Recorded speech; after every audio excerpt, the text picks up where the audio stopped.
On a commencé à partager par rapport à... C'est un cas d'un frère qui tape sur sa femme. Ouais. Parce qu'on parle d'un frère, mais il faut arriver vraiment à savoir si un frère qui porte ce nom-là est capable de faire une telle chose. Est-ce que si quelqu'un se nommant frère peut réellement taper sur sa femme? C'est important en fait de mettre les mots ensemble dans le vrai contexte. Parce que quand on dit frère, qu'est-ce qu'il y a derrière frère? Ça veut dire famille en Christ. Frère, sœur, ça veut dire famille en Christ. On forme une même famille. Bon, déjà, Dieu nous demande de ne pas faire ce genre de choses-là vis-à-vis des païens. Il n'y a qu'à voir quand Jésus dit, si on te tape à gauche, il faut montrer à droite. Donc même si la personne t'avait agressé, ce qu'il faut faire, c'est de répondre par la bénédiction. Je crois qu'il y a Romains.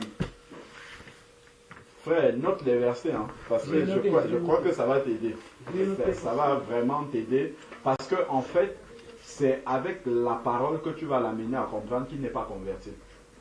Tu vois, parce qu'il peut te dire, non, moi je suis enfant de Dieu et tout. Ok, on ne discute pas, frère, ok. Comme tu as dit que tu es frère, tu ouvres maintenant la parole de Dieu et tu décortiques, et c'est lui-même qui va voir qu'il ne peut pas être frère.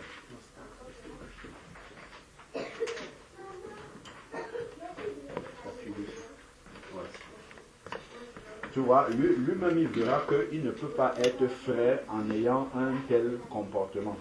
Donc là, je disais, bon, on a commencé le verset où Jésus dit, si on te gifle à gauche, montre la droite. Si quelqu'un connaît la référence, il faut la donner à mention.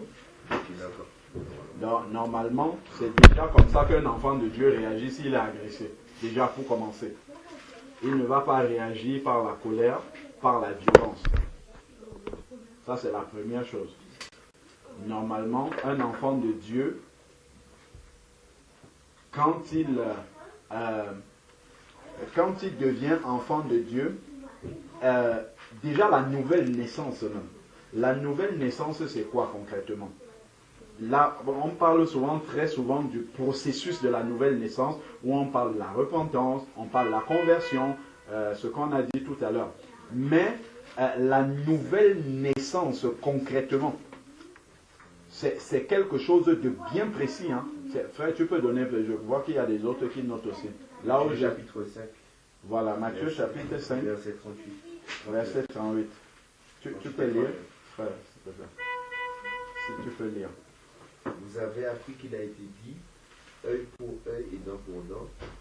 Mais moi je vous dis de ne pas résister aux méchants. Si quelqu'un te frappe sur la joue droite, présente-lui aussi l'autre. Amen.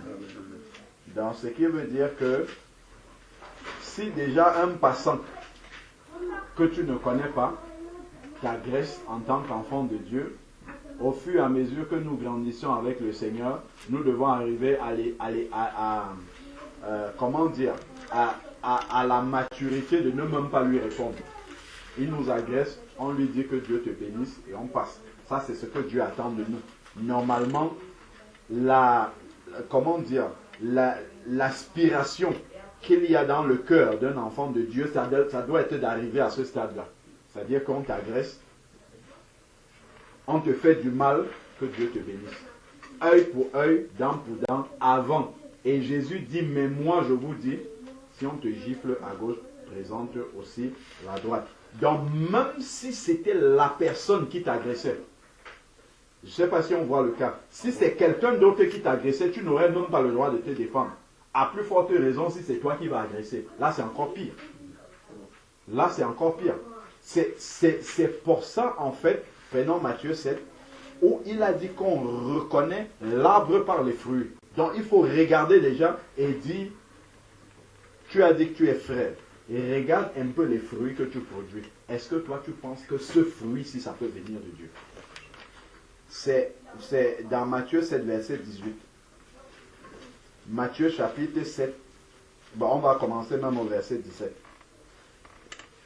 Et après, bon, là on parle du cas du frère qui tape sa femme, mais après on peut élargir à autre chose. Parce que ça va nous amener nous-mêmes à pouvoir nous poser même des questions aussi sur la manière dont nous vivons, sur les fruits que nous produisons.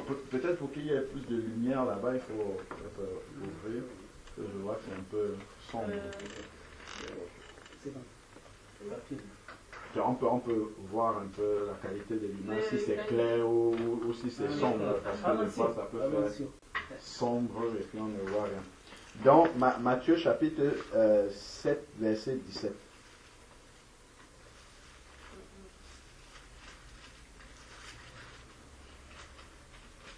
Matthieu 7, verset 17.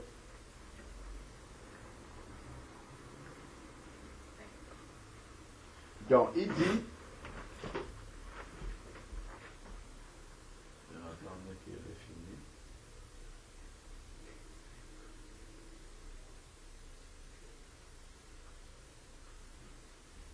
On va faire le c'est plus clair.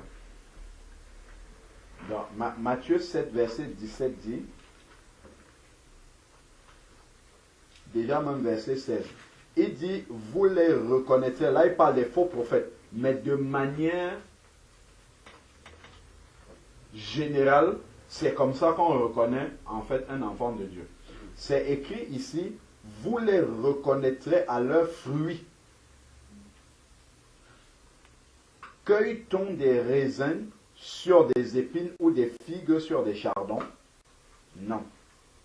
C'est-à-dire que quand on voit quelqu'un manifester une œuvre, manifester une parole, en fait cette parole-là, comme Jésus dit dans Matthieu 15, était déjà à l'intérieur de lui.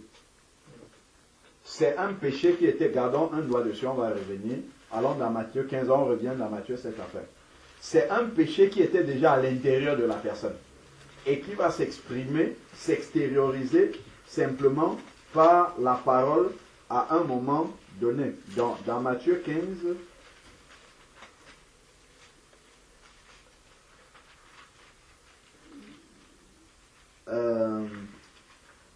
à partir du verset 17. C'est Jésus qui parle. Ne saisissez-vous pas que tout ce qui entre, bon, les pharisiens accusaient les disciples de Jésus de manger sans se laver les mains. Et il dit, ne saisissez-vous pas que tout ce qui entre dans la bouche va dans le ventre, puis est jeté à l'écart. On comprend qu'est-ce que ça veut dire. Mais ce qui sort de la bouche provient du cœur.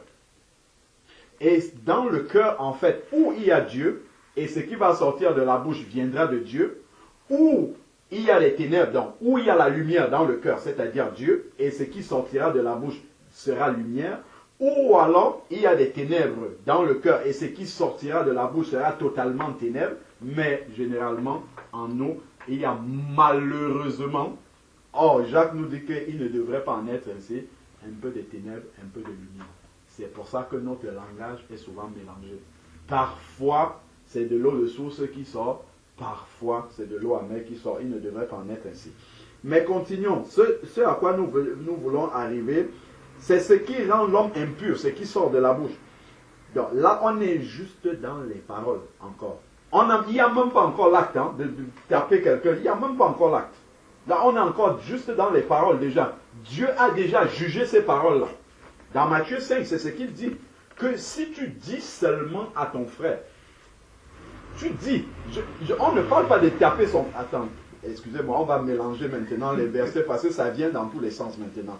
Retournons dans Matthieu 5, regardez un peu. On a lu ça dernièrement avec les frères, ce que le Seigneur dit. Matthieu chapitre 5. Si tu peux noter les versets là, je t'assure que tu vas voir le frère là avec. Tu lui cites les versets là comme ça, lui-même il va rester cloué devant la parole de Dieu et il reconnaîtra qu'il ne peut pas être un enfant de Dieu. Il ne peut pas faire ça en étant un enfant de Dieu, ce n'est pas possible. Regarde, Matthieu chapitre 5, verset 43. Attends. Non. Allons au verset. Bon, là c'est aimez vos ennemis. On va voir ça après. Mais avant ça, regardons d'abord le verset 21. Matthieu chapitre 5, verset 21-22. Il est dit ici, vous avez entendu qu'il a été dit aux anciens, tu ne commettras pas de meurtre. Celui qui commet un meurtre est passible de jugement. Matthieu 5, 21. Voilà ce que Jésus lui dit. Mais moi, je dis, quiconque se met en colère contre son frère sera passible de jugement. Donc seulement la colère déjà, Dieu est déjà en train de juger ça. Bon, ensuite maintenant, il y a un autre verset, je crois, c'est dans Romains qui dit, si vous vous mettez en colère, ne péchez pas. Donc si tu vois la colère arriver, ça veut dire que là tu es déjà en danger pour pécher. Il faut tout de suite, où tu pars, si tu ne peux pas te retenir, il faut partir. C'est ce qu'il y a de mieux à faire. Tu vas te calmer quelque part, après tu reviens. Et là tu peux agir maintenant avec sens. Mais si tu agis dans la colère, forcément tu seras amené à pécher. Donc lui, déjà au niveau de la colère, il dit déjà que attention, tu es déjà sur le point d'être jugé. Celui qui dira à son frère Raka sera justiciable devant le Sanhédrin. C'était un tribunal religieux qui appliquait la loi de Moïse. Quand on voit les lois de Moïse dans Lévitique et tout ça, non, on dit, celui qui aura fait ceci sera puni de mort. C'est ce qu'eux ils faisaient. Vous venez, vous vous alignez, là on vous lit la loi de Moïse et puis on vous lit les sentences qui sont appliquées là. C'est ça que faisait le Sanhédrin. Mais aujourd'hui, c'est le Saint-Esprit qui fait ce travail-là. Donc ensuite, ici, là, il est dit, celui qui dira insensé. Juste dit insensé. On est dans les paroles, on ne parle pas de taper, hein. C'est juste les paroles encore. Regardez ce qui est écrit ici. Si tu dis insensé, celui qui dira à son frère, on a parlé de frère, quelqu'un qui s'appelle frère, ça veut dire c'est la famille de Christ. Ça veut dire que celui qui est en face de toi a le Saint-Esprit de Dieu. Et tu lui dis insensé, ça veut dire que tu insultes le Saint-Esprit qui est en lui. Et il dit ici, sera passible de la géhenne du feu, juste parce que tu as dit insensé. Imagine un peu si tu tapes alors quelqu'un qui a l'Esprit de Dieu. Est-ce que tu imagines ça? Que tu vas dans la colère, tu commences à tabasser quelqu'un qui a l'Esprit de Dieu en lui. En t'appelant frère. Un païen peut faire ça, ils ont tué même Jésus, ils ne savent pas ce qu'ils font. Mais toi, si tu es un disciple du Seigneur, aller faire ça à un enfant de Dieu, même à un païen, à une créature de Dieu, c'est quelque chose qui n'est tout simplement pas envisageable. Le Saint-Esprit ne peut jamais te laisser faire une chose comme ça sans t'arrêter rapidement pour t'enseigner lui-même sur qu'est-ce que tu es en train de faire, qu'est-ce que ça signifie ce que tu es en train de faire. Donc Jésus, juste des paroles insensées, c'est déjà la géhenne pour lui. Si on revient dans Matthieu 15, on finit le petit passage là. Matthieu 15, verset 19, il dit, car c'est du cœur que viennent les mauvaises pensées, les meurtres. Parmi les meurtres, il y a les meurtres physiques, mais il y a aussi les mauvaises paroles. Tout ça, c'est à l'intérieur. Les meurtres, les adultères, les prostitutions, les faux témoignages, les blasphèmes, voilà tout ce qui souille l'homme. Mais manger sans se laver les mains, cela ne rend pas l'homme impur. Donc, en fait, déjà, avant de taper, il y a peut-être des mauvaises paroles qui sortent. Tout ça, c'est-à-dire que c'est quelque chose qui est dans son cœur. C'est ce que la parole de Dieu nous dit. Pour que ça produise l'acte de taper, ainsi de suite, ça vient du cœur. Et pour nous aussi, ces versets-là nous rappellent que tout ce que nous produisons comme acte, comme mauvaises paroles, c'est des choses qui sont dans notre cœur qui ne sont pas traitées. Donc, il faut traiter ces choses-là dans le cœur. Quand on voit une pensée qui ne vient pas de Dieu, qui commence à nous habiter, il faut la chasser immédiatement. Parce que Dieu nous a donné l'esprit, son esprit, pour discerner ce qui vient là dans ma pensée. Est-ce que ça vient de Dieu ou est-ce que ça ne vient pas? Si ça ne vient pas de Dieu, tout de suite je dois prier et dire, Seigneur, que cette pensée-ci me quitte au nom de Jésus. Je ne veux pas la nourrir. Parce que si on garde cette pensée-là, après il va y avoir une deuxième, et puis ça va accoucher quelque chose en nous, ce qu'il appelle les meurtres, les adultères et tout, et après on va produire des actes. Et après on va produire des actes. Mais si après avoir produit un acte, il ne s'arrête pas, ou bien nous-mêmes, Parce que ça nous arrive dans d'autres domaines. Nous, on ne tape peut-être pas nos femmes, mais on fait d'autres choses. Donc, si on ne s'arrête pas et réfléchit que, ben, tiens, ce que je viens de poser comme acte là, est-ce que ça représente un fruit qui est un fruit d'un enfant de Dieu, ou bien ça représente un fruit qui est un fruit qui est un enfant du diable. Si on commence nous-mêmes, comme Paul a dit, jugez-vous vous-même afin de ne pas être jugé. Si on se juge comme ça, forcément, on va déjà commencer à faire le tri. Revenons dans Matthieu 7. Matthieu chapitre 7, où il était en train d'expliquer au verset 17 maintenant, il dit, tout bon arbre porte de bons fruits. Bon arbre, bon fruit. Mais le mauvais arbre produit de mauvais fruits. Tu ne peux pas voir un mauvais fruit et toi tu dis que tu es un bon arbre. Impossible. Tu ne peux pas battre ta femme et dire que tu es un enfant de Dieu. Il y a quelque chose ça ne marche pas. Ça ne va pas ensemble. Parce qu'il y a un mauvais fruit, ça pourrait encore arriver qu'un enfant de Dieu dérape dans ce qu'on dit qu'il a chuté. C'est ce que je disais tout à l'heure. Mais ça se corrige très vite. Mais ce n'est pas une habitude dans laquelle tu vis. Si tu as pris l'habitude de vivre dans n'importe quelle forme de péché de manière habituelle, là, il va avoir un vrai problème. Il va avoir un vrai problème dans la conversion. Gardons un doigt, allons dans 1 Jean à la fin, à côté d'Apocalypse là-bas. 1 Jean, chapitre 3. 1 Jean, chapitre 3.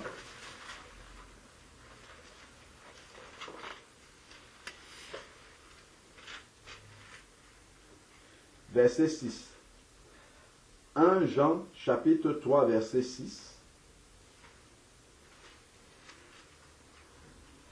On parle de ceux qui sont nés de nouveau. Ceux qui sont vraiment des frères, comme tu disais, et des sœurs. Il est dit, quiconque demeure en lui, en Jésus-Christ, ne pêche pas. C'est-à-dire qu'il ne peut pas pratiquer le péché de manière habituelle. Il ne peut pas voir une forme de péché comme ça. Il va rester sans crier à Dieu, comme je te disais tout à l'heure. Crier, Seigneur, quand je vois ce fruit-ci, ça ne reflète pas le fruit d'un enfant de Dieu.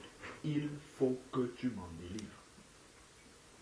Si je vois par exemple, j'aime le commérage, je ne sais pas, j'aime des choses que Dieu n'aime pas, des choses qui sont contre la parole de Dieu, et que je reste avec comme ça, sans vraiment crier à Dieu, comme je crois que c'est dans la prière du frère Steve, où il disait que nous n'avons pas encore lutté jusqu'au sang contre le péché. Voilà en fait la réaction normale d'un enfant de Dieu. C'est la réaction vers laquelle l'Esprit de Dieu amène ses enfants. Quand on voit de mauvais fruits se manifester dans notre vie, ça nous attriste. On ne peut pas vivre avec ces mauvais fruits-là. On veut, Seigneur, coupe ces fruits-là. C'est ce qu'il appelle émonder dans Matthieu, dans Jean 15. Émonder, couper ce qui est du monde, en fait. Couper ces mauvais fruits-là qui reflètent encore le monde en nous. Donc, s'il voit un arbre qui produit ce type de fruits-là, il les émonde, il coupe pour qu'on produise encore plus de fruits. Donc, c'est nous-mêmes qui allons, on ne va même pas attendre que Dieu lui-même émonde, on va crier à lui pour qu'il coupe ce fruit, parce que c'est pas beau pour un enfant de Dieu. Ça sent la mort, comme nous expliquait le frère la dernière, ce sont les fruits de la mort. Ce ne sont pas les fruits de la vie, ce type de fruits-là. Donc, on ne peut pas, comme le frère nous a expliqué dimanche dernier, on ne peut pas aimer la mort et rester avec les fruits de la mort. Quand on voit les fruits de la mort comme ça, on va prier pour que le Seigneur nous enlève ça, afin que nous produisons les fruits de la vie. Ça, c'est ce qu'un enfant de Dieu normal doit rechercher. Donc, nous sommes dans 1 Jean 3, là, verset 6. Donc, quiconque demeure en lui ne pratique pas le péché. Quiconque pêche, c'est-à-dire vit volontairement dans le péché, il reste dedans, il ne cherche pas à en sortir, ne l'a pas vu et ne l'a pas connu. La parole de Dieu est claire par rapport à ça. Tu peux prier, lever les mains, même guérir même les malades. Si ça là, ce n'est pas vrai, la Bible dit que tu ne l'as ni vu ni connu. Voilà pourquoi dans Matthieu 7, Si on lit au verset 21 après, il va dire, ce n'est pas tous ceux qui disent Seigneur, Seigneur, qui entreront dans le royaume des cieux. Pourquoi? Parce que ce que le Seigneur, pour te faire entrer dans le royaume des cieux, il a dit dans Matthieu 7, hein, Matthieu 7, verset 21, là, Matthieu 7, verset 21, il dit, quiconque me dit Seigneur, Seigneur, n'entrera pas forcément dans le royaume des cieux. Donc ce n'est pas parce que les uns et les autres t'appellent frère et sœur que Jésus lui t'appelle frère aussi. Jésus t'appelle, nous appelle frère. S'il y a une condition qui est vérifiée dans notre vie, ce n'est pas si nous sommes passés dans les eaux du baptême. C'est écrit ici là, mais celui-là seul qui fait la volonté de mon Père qui est dans les cieux. Celui-là seul qui obéit à la parole de Dieu. Celui-là seul qui ne laisse pas traîner le péché dans sa vie. Qui lutte contre le péché jusqu'au sang. Ce n'est pas quelqu'un qui est déjà parfait, mais c'est quelqu'un qui lutte pour aller vers cette perfection-là. Pour qu'il n'y ait dans sa vie aucune forme de péché auquel son cœur trouve du plaisir. Non, c'est quelqu'un qui va haïr le péché. D'autant plus que il y a des péchés déjà que les autres ne connaissent pas, et un vrai enfant de Dieu combat contre cela, mais il y a des péchés même qui sont visibles et peuvent même, en plus de ce que tu es dans le péché, être une pierre d'achoppement pour ceux qui sont autour de toi, qui ne connaissent pas Jésus-Christ, qui vont dire, ah ça c'est un chrétien là-bas qui est en train de taper sa femme. Est-ce qu'on imagine un peu toute la responsabilité qu'il y a? Mais partons du cas de cette personne-là, ne restons pas seulement dessus, mais regardons nous-mêmes aussi. Pour les autres domaines de notre vie, celui-là seul qui fait la volonté de mon Père. C'est ça la condition. Jusqu'à la fin, demeurer à chercher la volonté du Père. L'apôtre Paul nous enseigne bien, ou la parole de Dieu, je crois que c'est dans Ecclésiaste, il vaut mieux la fin d'une chose que son commencement. C'est bien de commencer par une belle conversion, une belle nouvelle naissance, le baptême, peut-être même le baptême du Saint-Esprit, tout ça, c'est bien, mais à la fin, il faut toujours être en train de faire la volonté du Seigneur. Si le Seigneur revient et que nous ne sommes pas en train de faire la volonté de son Père, il ne nous connaît pas. C'est ce qu'il va dire, il ne nous connaît pas. Je ne vous ai jamais connu. C'est d'ailleurs ce qu'il va dire à la fin. Là. Beaucoup, verset 22, 7, 22, Matthieu 7, 22, beaucoup me diront en ce jour-là, Seigneur, Seigneur, n'est-ce pas en ton nom que nous avons prophétisé? C'est des gens qui peuvent même manifester des dons de Dieu.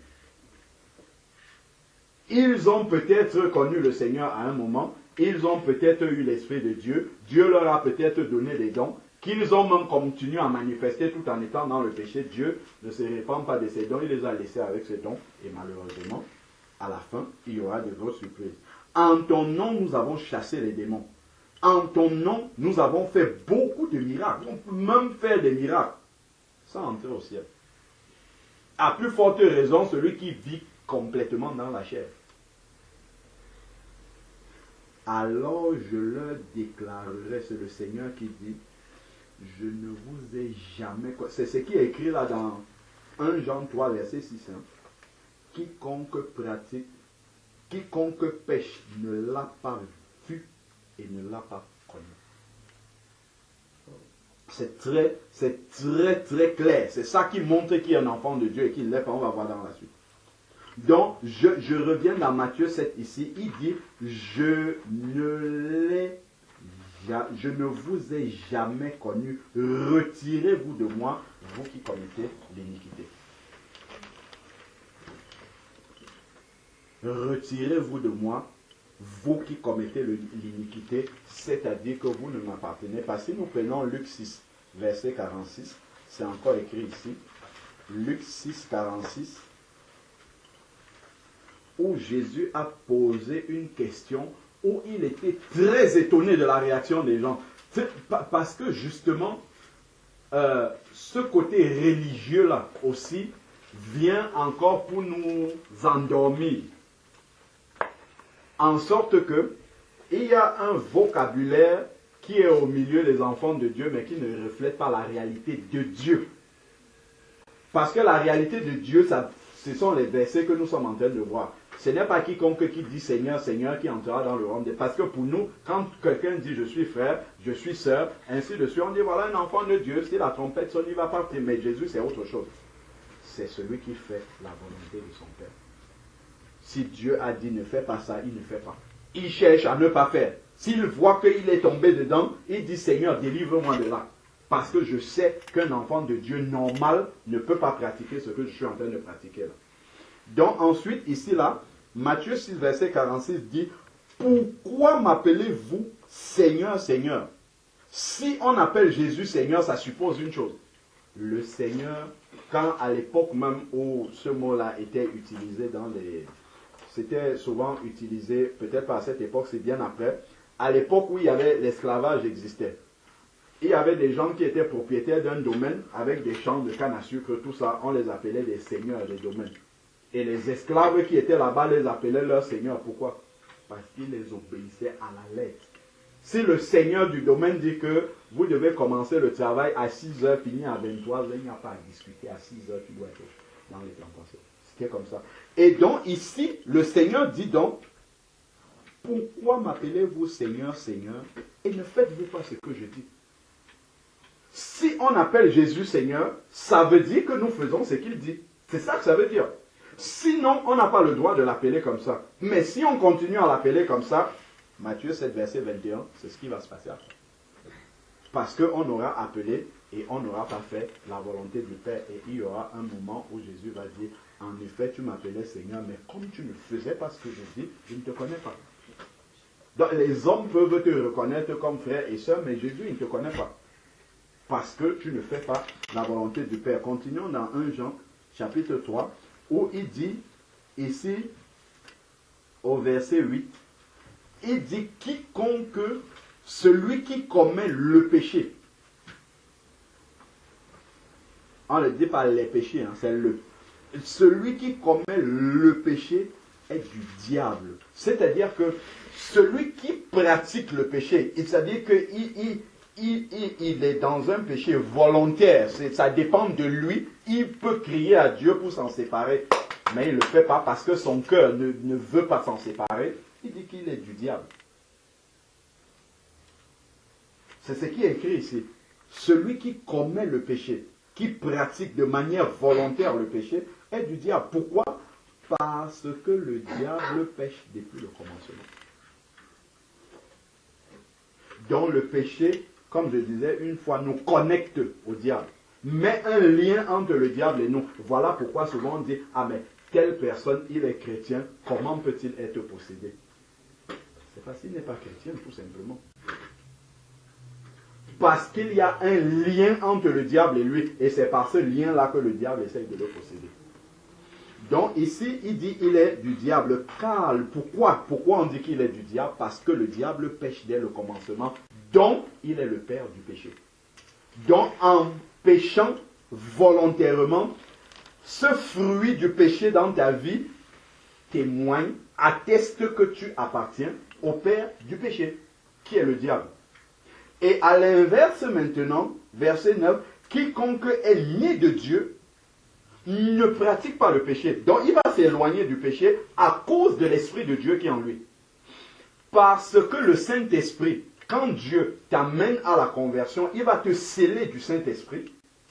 C'est le titre de propriété de Dieu. C'est le sceau de Dieu dans ta vie qui montre que tu lui appartiens. Et ce Saint-Esprit-là, qu'est-ce qu'il va faire? Il va t'éloigner du diable. Et comment est-ce que pratiquement il t'éloigne du diable? C'est en te coupant du péché.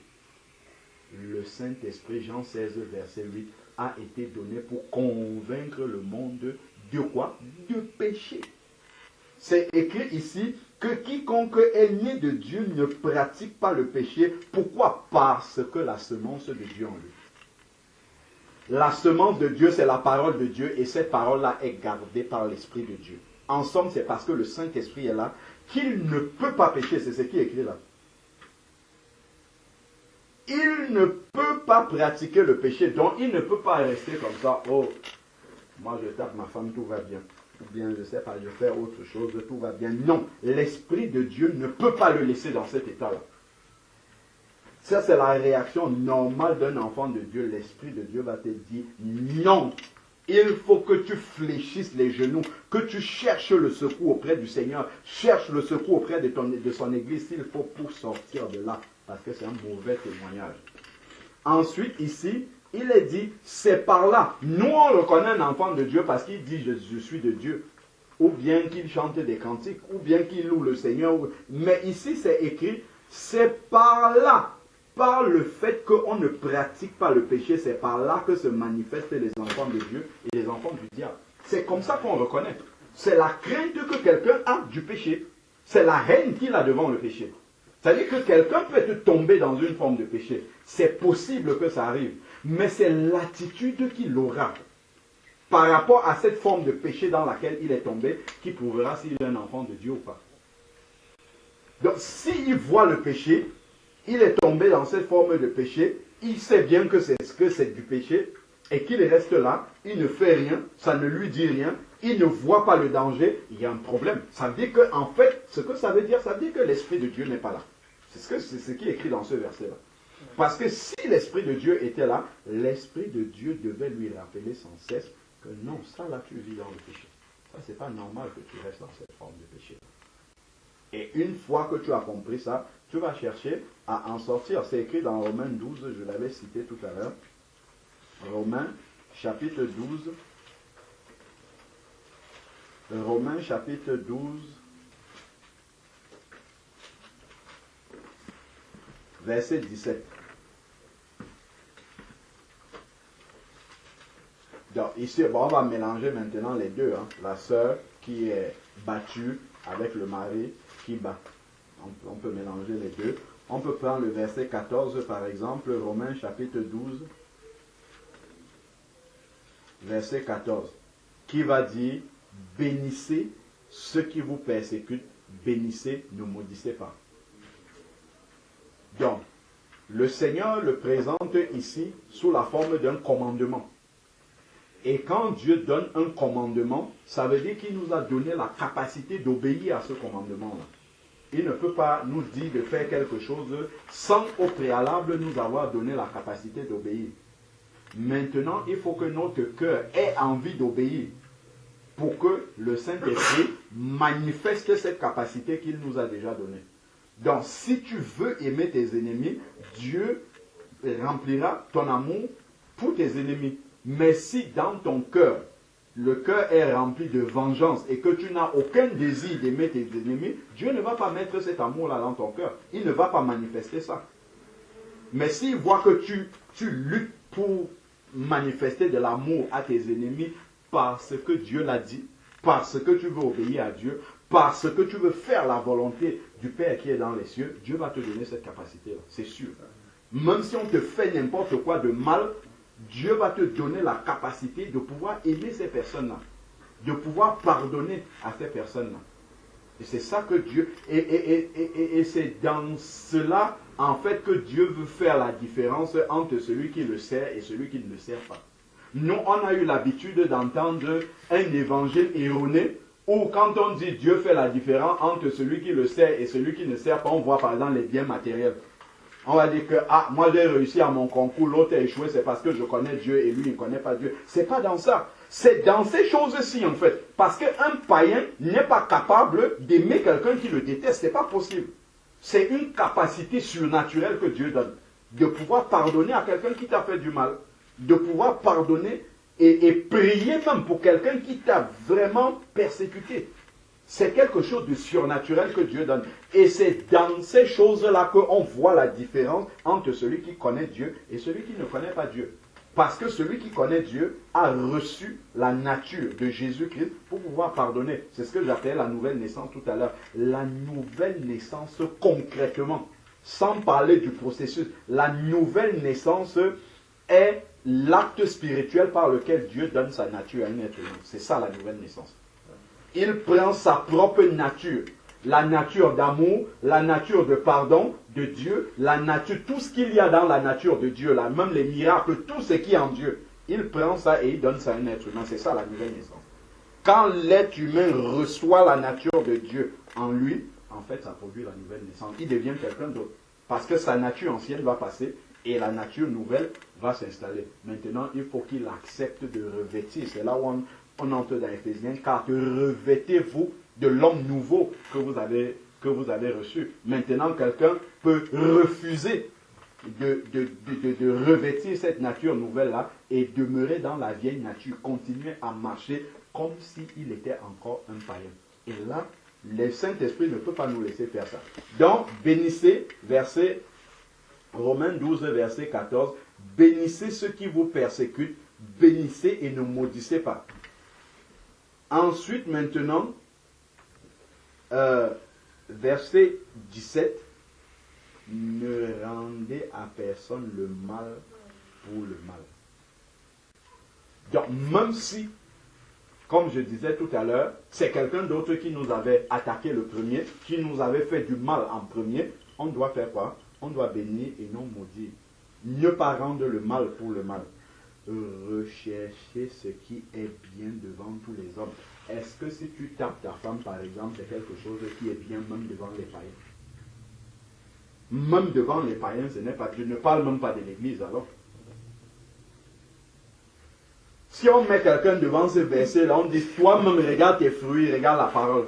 Est-ce que tu penses tu mérites qu'on t'appelle frère? Est-ce que toi-même, si on t'appelle frère, tu vas penser quand tu vois ces versets-là que tu es un frère? Je crois que quelqu'un qui fait ça n'arrive même pas à lire la Bible. Oui, quand tu vas ouvrir la Bible, Dieu va te dire, attends, qu'est-ce que tu es en train de faire? Tu te moques de moi ou bien tu te moques de toi-même? Il y a un problème, non. Donc, ensuite, ici, il dit, s'il est possible, autant que cela dépend de vous, soyez en paix avec tous les hommes. Ça, c'est un verset, par exemple, pour la sœur. Voilà, soyez en paix, autant que ça dépend de toi. Donc, tant que tu es peut-être en palabre avec quelqu'un, demande au Seigneur, crie au Seigneur pour que Dieu te donne la paix dans le cœur et lui-même qu'il se charge de la personne en face. Parce que en priant en fait pour quelqu'un qui nous persécute, notre prière est très efficace. Premier exemple, c'est Jésus-Christ. Si nous sommes sauvés aujourd'hui, c'est parce que Jésus, en mourant à la croix, nous a pardonné d'abord avant de mourir. Il a dit, Père, pardonne-leur car ils ne savent pas ce qu'ils font. Et il ne parlait pas seulement de ceux qui étaient en train de taper les clous sur lui. C'est nous tous qui avons péché. Tout le monde qui a au moins un péché dans sa vie a au moins un clou qu'il a envoyé dans la main de Jésus-Christ. Dans son pardon, notre pardon à nous tous est dans cette parole-là. Père, pardonne-leur car ils ne savent pas ce qu'ils font. Donc nous-mêmes, nous faisions du mal au Seigneur et il nous a pardonné. Deuxième exemple qu'on peut encore voir dans la parole de Dieu, si on va lire dans Actes chapitre 7, quand Étienne est en train d'être lapidé vers le verset 54 en descendant, il va prononcer une parole avant de s'endormir. Il va dire, Père, pardonne-leur. Même chose que Jésus, en train d'être tu, Père, pardonne-leur. Et quelle puissance cette prière d'Étienne a eue. Celui qui a écrit quasiment tout le Nouveau Testament. Paul. Si Saul de Tarse est converti, c'est la prière d'Étienne. Parce que quand les messieurs là ont lapidé Étienne, c'est Saul qui était là. Et lui-même, il a témoigné qu'il a donné son aval pour que ça puisse être fait. Mais comme Étienne a prié, il a dit pardonne-leur. Il a été pardonné et restauré au point où Dieu l'a même utilisé pour être le plus grand de tous les apôtres. Et ça nous montre, et ça peut être un verset d'encouragement pour la sœur. Et de dire vraiment, après on va voir la suite du verset 19 là, de montrer vraiment la puissance que peut déclencher la prière de quelqu'un qui est persécuté pour celui qui le persécute. Ça a une très grande efficacité. Ça a l'efficacité de la prière de Jésus-Christ. L'efficacité de la prière d'Étienne pour la personne qui est là-bas, en face. Donc nous sommes une clé, si nous sommes persécutés, nous sommes un instrument entre les mains du Seigneur pour le salut de celui qui nous persécute. malheureusement ou heureusement, on doit encaisser d'abord. Mais pour que l'autre puisse être sauvé. Et ensuite, ici, c'est écrit, verset 19, Romains 12, verset 19, ne vous vengez pas vous-même, bien-aimés. Donc, ça s'adresse aux bien-aimés, aux frères et aux sœurs. Mais laissez agir la colère. Car il est écrit, à moi la vengeance, c'est moi qui rétribuerai, dit le Seigneur. Mais si ton ennemi a faim, donne-lui à manger. S'il a soif, donne-lui à boire. Car en agissant ainsi, ce sont des chardons ardents que il faut supprimer le mot qu'il y a là dans vos Bibles, c'est que tu retireras sur sa tête. Ce n'est pas amasser, c'est retirer. Voilà, dans toutes nos Bibles, c'est amasser, mais le vrai mot qui est là, c'est retirer. C'est exactement le contraire de ce qui doit être là. C'est retirer les chardons ardents en priant pour nos ennemis. Sinon, si on comprend ça comme ça veut dire qu'en priant pour nos ennemis, nous sommes en train de les condamner. Alors que, en réalité, quand nous prions pour nos ennemis, c'est pour demander le pardon, justement, de Dieu pour eux. La seule Bible qui traduit ça correctement, c'est la Bible David Martin, de 1744. Là, c'est bien écrit. C'est ainsi que vous retirerez. Voilà, c'est ça la vraie traduction de ce verset-là. C'est Romains 12, verset 20. Voilà.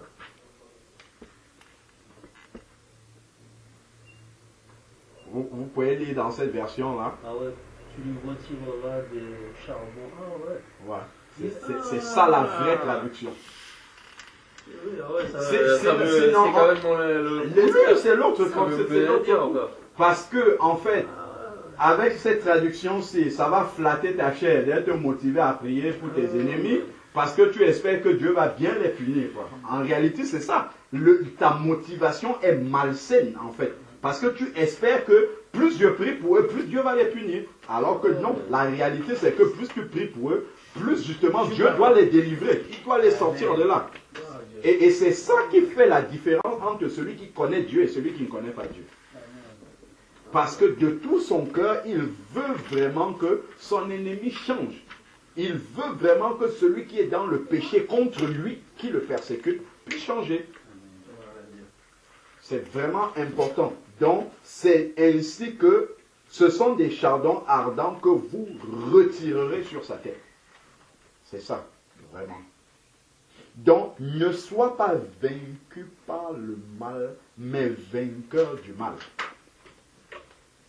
Pour être vainqueur du mal, tu ne vas pas rendre le mal pour le mal. Si tu rends le mal pour le mal, tu seras vaincu par le mal. Mais si tu rends le mal pour le bien, tu seras vainqueur du mal. Donc ces versets-là sont pertinents justement pour notre sœur. Retournons dans Matthieu chapitre 7.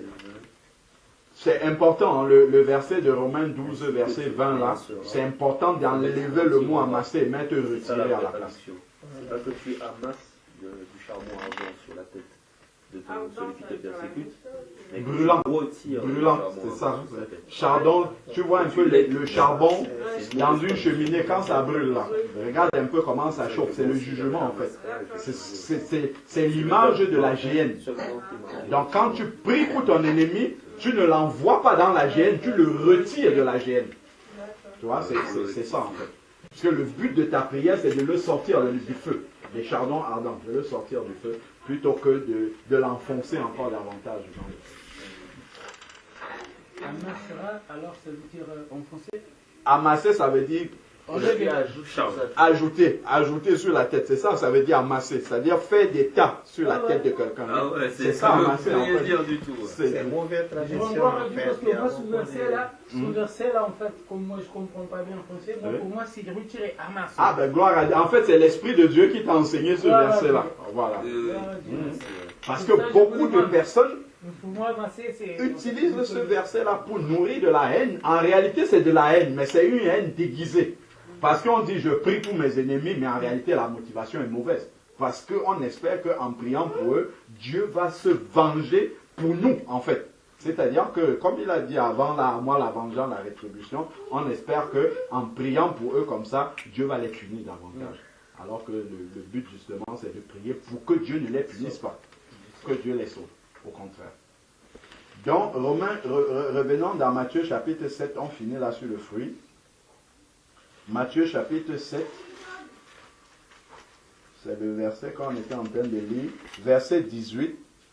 Un bon arbre ne peut porter de mauvais fruits. Donc, si les fruits sont mauvais, ça veut dire que l'arbre aussi est mauvais. Il n'y a pas à discuter là-dessus. Ni un mauvais arbre porter de bons fruits.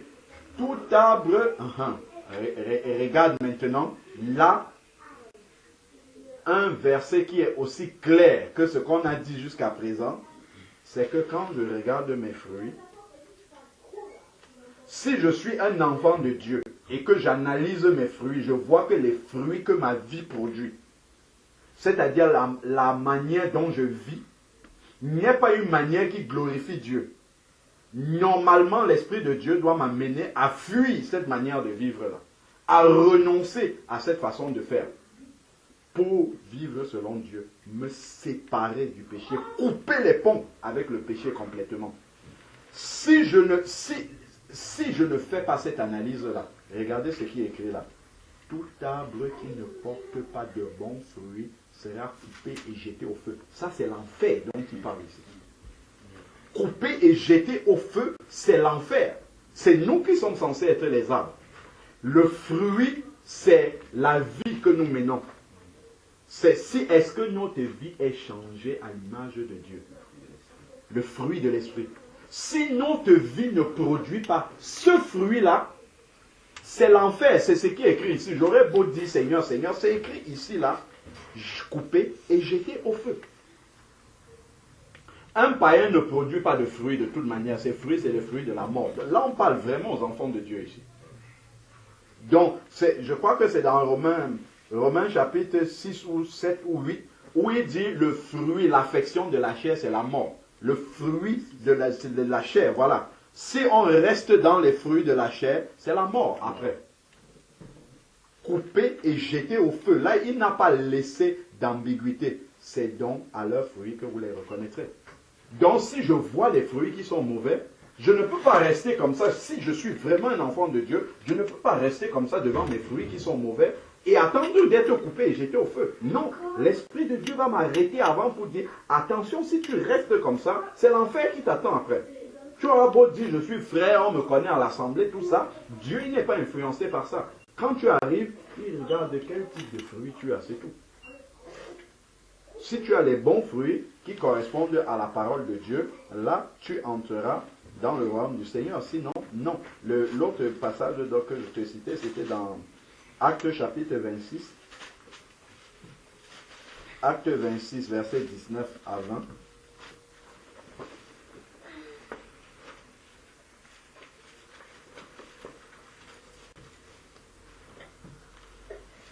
Acte 26, 19 à 20 nous donne en fait le processus d'une authentique conversion, d'une vraie nouvelle naissance.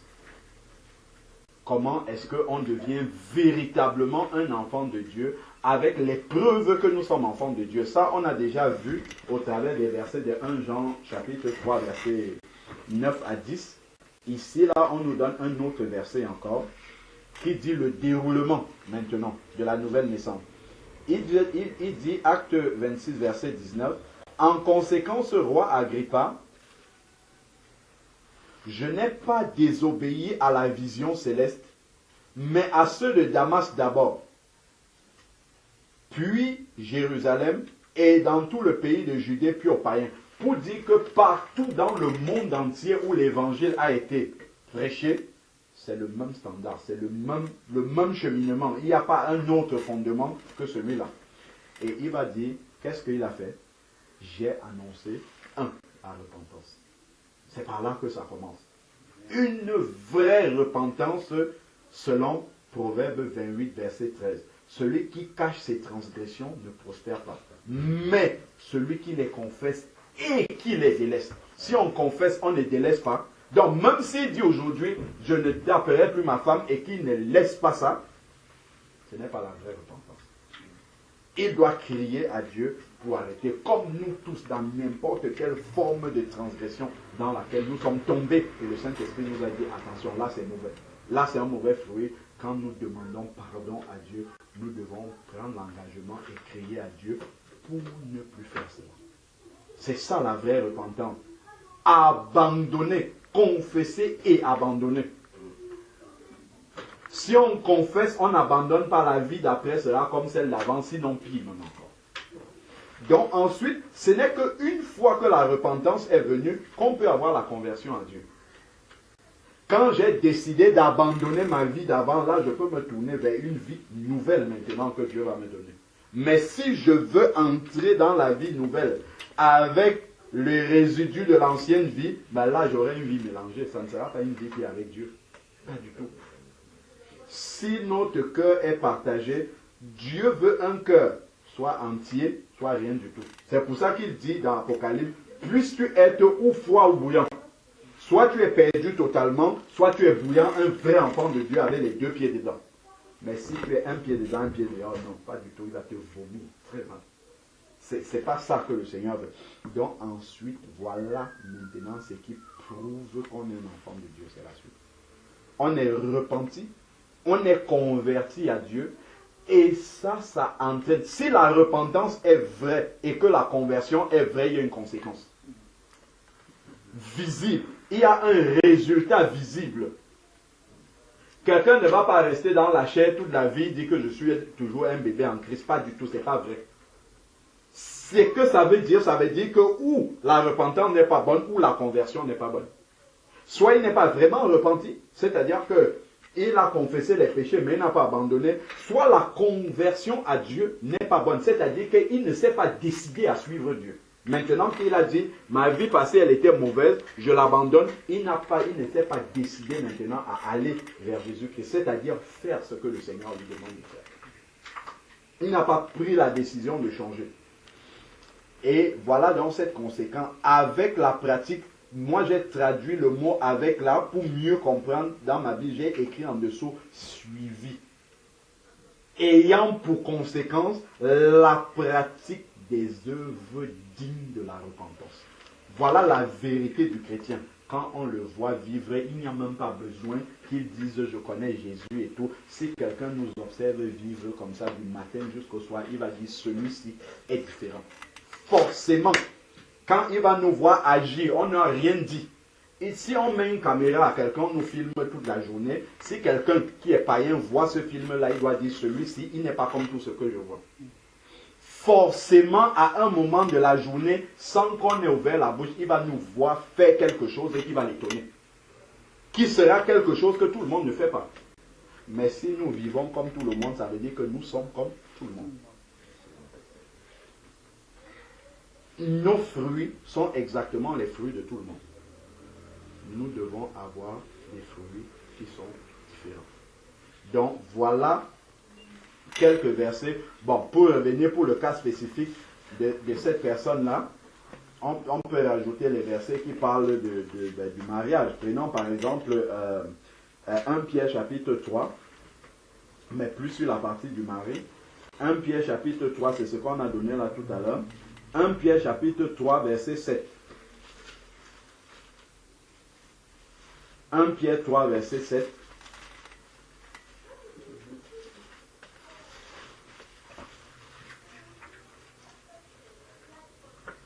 Où il est dit, vous de même.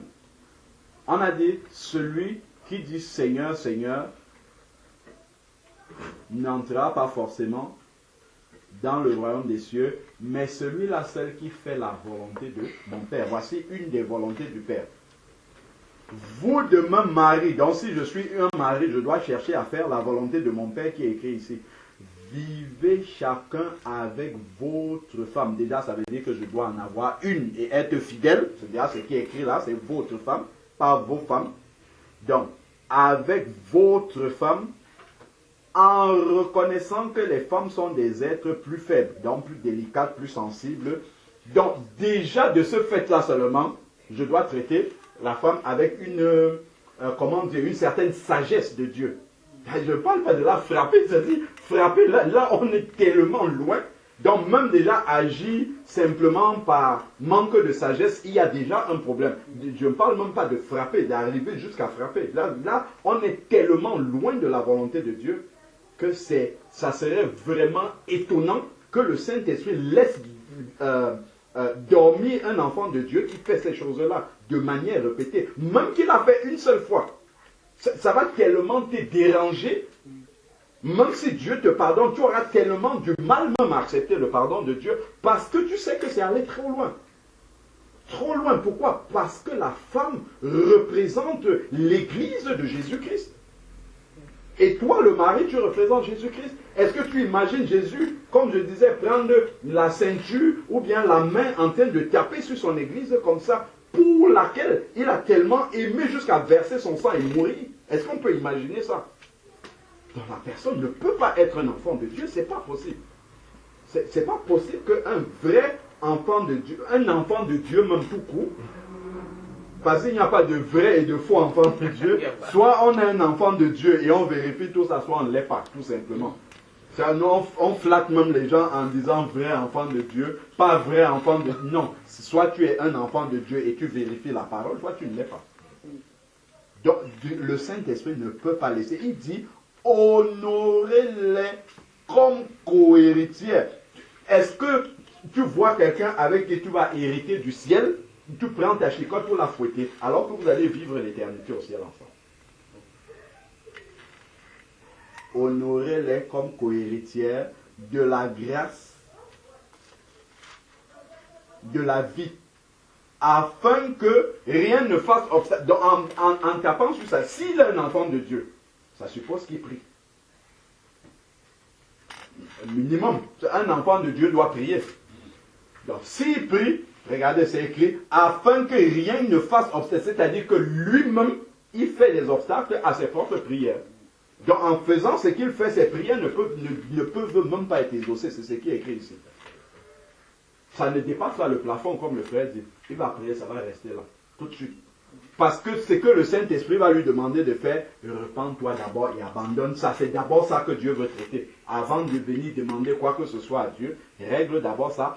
Pourquoi? Parce qu'on a dit, autant que cela dépend de vous, soyez en paix. Donc ça dépend vraiment de lui. C'est une décision qu'il doit prendre. Dieu dit, non Seigneur, je vois que ce fruit-là, il n'est pas bon. Je ne peux pas accepter qu'il demeure dans ma vie. Éphésiens chapitre 5 nous parle encore de ce lien-là dont on dit, qu'on a défini là depuis.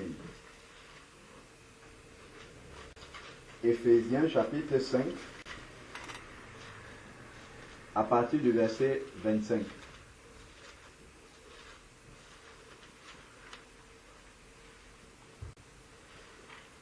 Encore une fois, voici une des volontés du Père. Donc, que chaque enfant de Dieu, s'il appelle Jésus Seigneur, doit rechercher. Parce que c'est la volonté du Père. Marie, aimez chacun vos femmes. Comme Christ a aimé l'Église. Ça, c'est déjà tellement difficile d'y arriver. On essaye de tendre, de ne pas s'en éloigner alors volontairement. Aimez vos femmes comme Christ a aimé l'Église. Regardons. Et s'est livré lui-même pour elle. Donc, en fait, en tant que mari, le Seigneur nous appelle à faire beaucoup de sacrifices pour nos femmes. Parce que, en fait, ce que Christ a fait de plus important pour l'Église, c'est de se sacrifier pour elle. C'est d'ailleurs ce qu'il va dire. C'est de se sacrifier, de mourir à la croix. Ce n'est pas de prendre sa ceinture et fouetter. C'est de mourir au contraire pour cette personne-là. Donc, ici, là, il dit, et s'est livré lui-même. C'est-à-dire qu'il a pris la décision, on ne l'a pas forcé à le faire. Il a pris la décision de le faire. Et c'est à cette image-là, la relation entre l'homme et la femme dans le cadre du mariage. C'est cette même relation-là qui est ici. Afin de la sanctifier. Après l'avoir purifiée par l'eau et la parole. pour faire paraître devant lui cette église glorieuse, sans tache, ni ride, ni rien de semblable, mais sainte et sans défaut. Dieu même, dont à l'image de ce que nous venons de lire là, c'est un enseignement pour nous les maris, pour devoir reproduire ce que nous voyons Christ faire avec l'Église dans nos foyers. De même, les maris doivent, ce n'est pas un, comment dire, ce n'est pas une option, c'est écrit doivent, c'est une obligation, c'est un commandement en fait. Donc on n'a même pas le choix.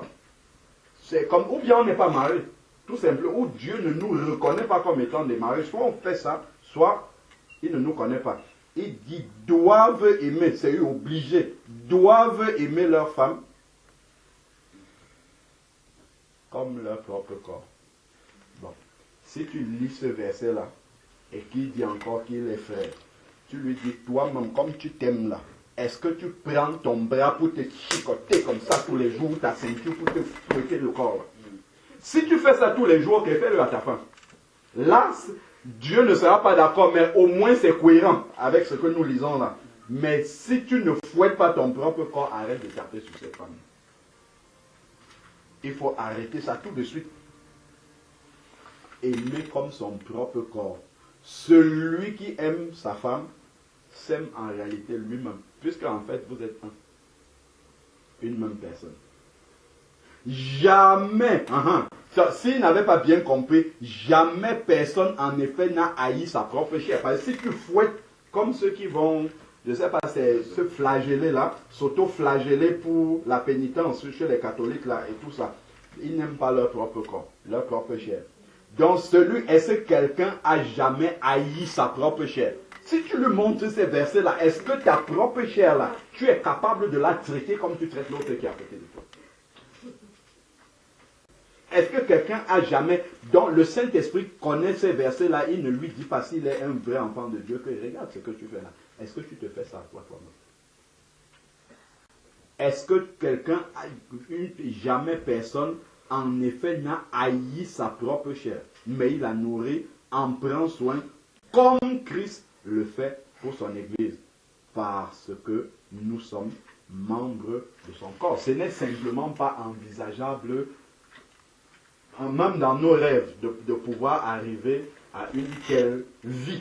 Ça peut arriver, comme je dis, qu'un chrétien chute, voilà, une main est partie malencontreusement, mais ce que ça va produire dans sa vie, comme repentance, comme regret, comme renoncement, c'est ça qui va prouver qu'il est véritablement un enfant de Dieu.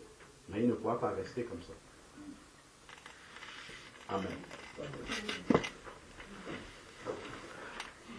Je voulais juste lire le vieux passage. 1 Jean 2, verset 3 à 5.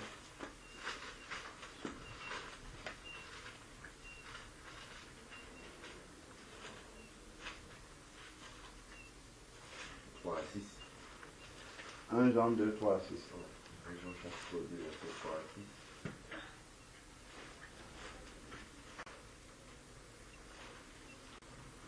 Donc, si nous gardons ces commandements, par là nous savons que nous l'avons connu. Celui qui dit je l'ai connu et qui ne garde pas ses commandements est un menteur et la vérité n'est point en lui. Mais celui qui garde sa parole, l'amour de Dieu est véritablement parfait en lui. Amen. Par là, nous savons que nous sommes en lui. Celui qui dit qu'il demeure en lui doit marcher aussi comme il a marché lui-même. Amen. Amen. Ça, c'est ce que là j'ai dit de tout ça. Amen. On regarde la vie de Christ, il n'a jamais frappé personne. Donc, frapper sa propre femme, on n'a même pas discuté sur ça en fait. Et puis un autre passage, c'est dans 1 Corinthiens chapitre 5. Verset 9 à 13. 1 Corinthiens chapitre 5, verset 9 à 13.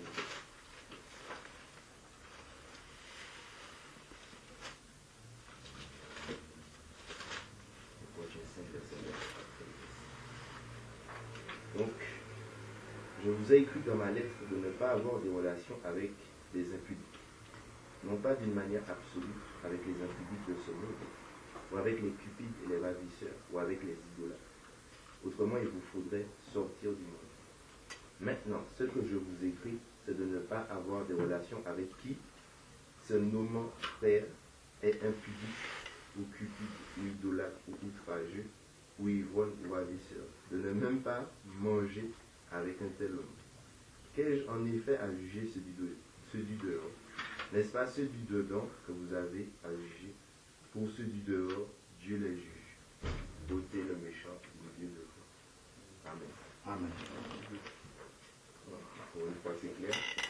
Donc, le fait de frapper sa femme, on peut classer ça dans le rang des outrageux. Parce qu'en frappant l'outrage une personne, pour l'esprit, cet esprit est clair. Hein. Pourquoi? Parce que quand on dit être frère et qu'on fait ce genre de choses, il n'allait pas non plus citer tous les passages, on est en train de blasphémer Jésus-Christ. On blasphème la vérité quand quelqu'un va dire il est chrétien et il frappe sa femme, et on va identifier Christ au fait de frapper sa femme. Voilà. L'homme, je pense que c'est l'apôtre Pierre qui disait que à cause de beaucoup, la voix de la vérité sera calomnie. Voilà. Donc, c'est ça. Hein. Il dit de ne pas même pas avoir de relation avec un tel homme. Donc, si on respecte la volonté de Dieu, tu ne devrais même pas parler avec celui qui se dit frère, tu ne devrais même pas manger avec lui, tu ne devrais même pas avoir des discussions avec lui. Bon, après, aujourd'hui, on ne fait pas comme ça, mais si nous remettons vraiment, voilà, c'est comme ça. Donc, c'est deux versets que je voulais rajouter. Amen. Si je peux dire quelque chose, en fait, par là. En fait, moi, ma relation avec ce frère, c'est pas en fait une relation. Moi-même, le verset que tu as dit là, en fait, je le mets en pratique, au fond de moi. Parce que en exhortant le frère, en exhortant, en trouvant comme frère, en fait, je vois comme que le frère, en fait, devant moi, c'est comme qu'il s'y déguise, en fait.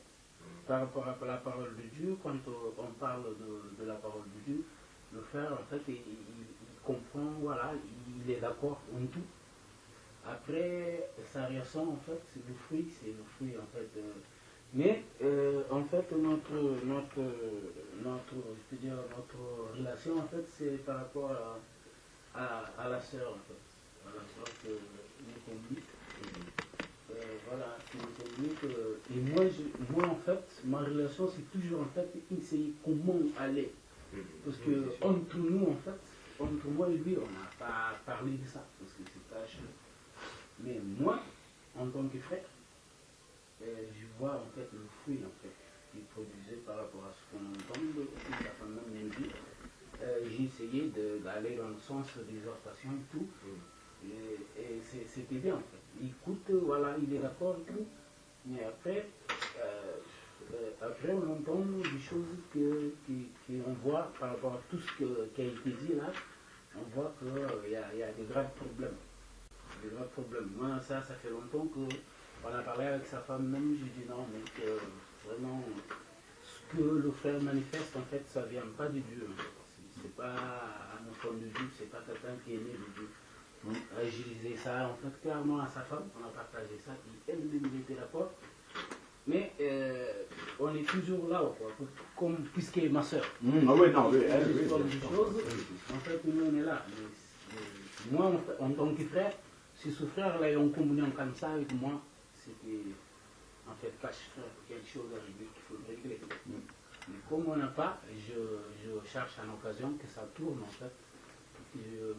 Ça, comme le Seigneur conduit. Parce qu'on n'a pas en fait, comment je peux dire, je ne peux pas en fait venir lui dire voilà, j'ai entendu ci, ça.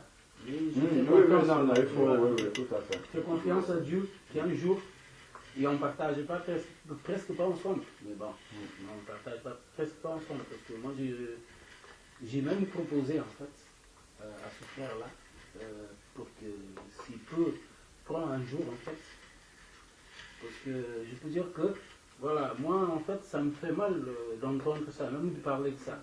Je lui ai proposé, est-ce que tu veux prendre un jour que tu arranges, n'importe quel jour, même minuit ou je sais pas quoi, pour qu'on partage, pour qu'on prenne le temps.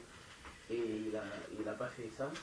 Et j'ai essayé en fait de plusieurs manières à essayer de entrer, puisque c'est un frère, entrer en communion avec lui pour pouvoir en fait aider. Et lui-même peut m'aider. Donc j'ai pas pu jusqu'à aujourd'hui, j'ai pas pu encore, mais il y a plusieurs autres sœurs que des fois ils se il y a ça, quoi. Il y a des problèmes, il y a des choses que vraiment quand on analyse avec la parole de Dieu, on voit vraiment qu'il ne vient pas du Dieu, véritablement pas du Dieu, de l'autre même. Parce que en examinant avec la parole de Dieu, quelqu'un qui ose frapper la femme. Le passage qu'il a pris, c'est Régis. Gilles. Pardon, excuse-moi. C'est le passage qu'il a pris Gilles, c'est vrai que c'est un passage pour des personnes qu'on considère comme des vrais frères, convertis. Lui, par rapport à ce qu'il nous a expliqué de ce frère qui se dit chrétien, c'est que est-ce qu'il a déjà été chrétien déjà de par lui-même? Et de par rapport à ce qu'il nous explique, j'ai l'impression qu'il ne l'a jamais été. Alors ce passage-là peut-être ne s'applique pas directement à lui. Déjà peut-être, voilà, et déjà de savoir, de discerner, voir est-ce qu'il a été déjà chrétien, et s'il ne l'a jamais été, peut-être de chercher déjà, peut-être plus, comme tu disais tout à l'heure là, à le convertir. Qu'à le rejeter, ce frère, vu qu'il ne l'a jamais été chrétien. En fait, c'est vraiment le mettre devant la parole, avec les versets comme on a vu, pour l'amener... Pour l'amener à comprendre qu'en fait, il ne peut pas être converti. Ça, c'est la première étape. S'il reconnaît qu'il n'est pas converti, gloire au Seigneur, tu auras gagné une âme. Tu l'amènes à la conversion, il se repent, il passe dans les eaux du baptême, parce qu'on ne peut rien considérer de tout ce qu'il a fait avant. Il passe dans les... Rien du... Est-ce qu'on se baptise avant de naître de nouveau? Ça veut dire que son baptême n'est pas valable. On ne peut pas aller dans le passé et récupérer un baptême sans repentance. Il n'est pas valable devant Dieu du tout. Qu'il ait été par immersion ou comme on veut, s'il n'y a pas eu les fruits dignes de la repentance, ça veut dire qu'il n'y a pas une nouvelle naissance. Ça veut dire que ce baptême-là, c'est même pas la peine. C'est nous qui... Non, il avait déjà été... Non, ce baptême-là, Dieu ne le connaît pas. Puisque c'est le Seigneur a bien dit, ce n'est pas celui qui dit Seigneur, Seigneur. Comme il ne faisait pas la volonté de Dieu, Dieu ne le reconnaissait pas comme étant son enfant. Or, quand Jésus-Christ sort des eaux du baptême, c'est là où le ciel s'ouvre. Pour dire que Dieu reconnaît maintenant ce disciple-là. Et il a fait pour nous montrer le chemin. Quand le ciel s'ouvre, ça veut dire que le ciel est d'accord maintenant et reconnaît celui qui sort des eaux du baptême. Donc, si son baptême était valable, ça veut dire que le jour où il est sorti des eaux du baptême, Dieu l'a reconnu. Parce que le ciel se serait ouvert. Ensuite, Dieu va dire, celui-ci est mon fils, en qui j'ai mis toute mon affection. Donc, il fait partie de ma famille. Ça veut dire que Dieu l'a connu un jour. Mais s'il n'a jamais produit le fruit digne de la repentance, ça veut dire que son baptême, le ciel est resté fermé. Même si on l'a trempé dans l'eau, il est sorti. C'est comme tu prends un enfant, tu le laves le matin là, en le plongeant dans la bassine, tu le sors, c'est la même chose. Donc ce baptême-là, ça n'a aucune valeur. Quand tout est recommencé, il faut tout repartir à zéro, y compris le baptême. Il faut vraiment que la personne comprenne qu'elle n'a jamais été chrétienne et que son processus de conversion, on a vu là, comme Jean le dit aussi dans Acte 2, verset 38, repentez-vous et que chacun de vous soit baptisé. Et que chacun de vous soit baptisé, ça veut dire que le baptême est une conséquence de la repentance. Et c'est pour ça que c'est Jean-Baptiste qui a baptisé Jésus. Parce que Jésus, lui, n'avait pas besoin de repentance, puisqu'il n'a jamais péché. Mais par contre, celui qui l'a baptisé prêchait la repentance. Pour nous montrer que, en fait, pour nous, disciples qui allons imiter Jésus-Christ, comme nous sommes pécheurs, nous devons d'abord passer par Jean-Baptiste, donc par la repentance, avant d'accepter Jésus-Christ comme Seigneur et Sauveur. Donc c'est obligé. Donc s'il n'y a pas une vraie repentance, un changement de vie, le baptême qu'on a fait n'est pas valable devant Dieu. Donc ça c'est la première démarche, l'amener sur ce terrain-là, lui montrer effectivement, voilà, S'il reconnaît effectivement qu'il n'est pas chrétien, on l'amène à la conversion. S'il insiste, il dit qu'il est chrétien, ça, il va rester la prière, mais il y a quand même des versets comme ce que Gilles a dit. Tu lui dis alors maintenant que, bon, ok, comme tu es chrétien, voici les versets que la parole de Dieu me dit. Comme tu as dit que tu es chrétien, ok, je suis d'accord avec toi. Mais voici ce que la parole de Dieu me dit. La parole de Dieu me dit que si tu demeures dans ces péchés-là, je ne dois pas avoir de lien avec toi. Est-ce que toi, tu es prêt à accepter ça? Voilà même encore un autre verset qui complète encore, c'est dans 2 Thessaloniciens 3, verset 14. 2 Thessaloniciens chapitre 3, verset 14 dit, 2 Thessaloniciens 3, verset 14. Et si nous lisons toute la lettre aux Thessaloniciens, il revient là-dessus, sur toutes les formes de péché ou la sanctification, l'impudicité, tout ça. Il est dit ici, 1 Thessaloniciens 3, 14, si quelqu'un n'obéit pas à ce que nous disons dans cette lettre, prenez note de lui et n'ayez avec lui aucune relation. C'est 1 Thessaloniciens 3, verset 14. Si quelqu'un n'obéit pas à cette lettre, prenez note de lui et n'ayez avec lui aucune relation afin qu'il ait honte. Ça va s'appliquer à quelqu'un qui est né de nouveau, qui peut avoir honte. Parce que si quelqu'un n'est pas né de nouveau, tu lui fais ça, il va dire, regardez ces chrétiens-là, ils me rejettent même en plus. Donc il ne comprendra même pas que c'est pour qu'il ait honte. Mais si réellement il a eu le Saint-Esprit un jour en lui, le Saint-Esprit va lui dire, regarde tes frères, ils ne veulent plus t'accepter parce que tu vis dans le désordre.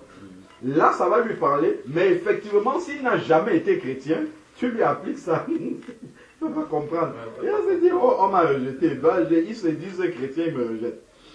Donc, ensuite, ne le considérez pas comme un ennemi, mais avertissez-le comme un frère. Donc, en fait, ce que moi je peux exhorter, c'est de l'amener avec les versets à comprendre qu'il n'est pas converti. S'il insiste qu'il est converti, lui montrer ces versets-là, ne pas appliquer directement, mais lui montrer quand même que voici ce que la parole de Dieu me dit de faire. Est-ce que toi-même, tu vois que c'est ça que je dois te faire? Si tu restes dans cette attitude-là où tu n'obéis pas, la parole de Dieu me dit de me séparer de toi.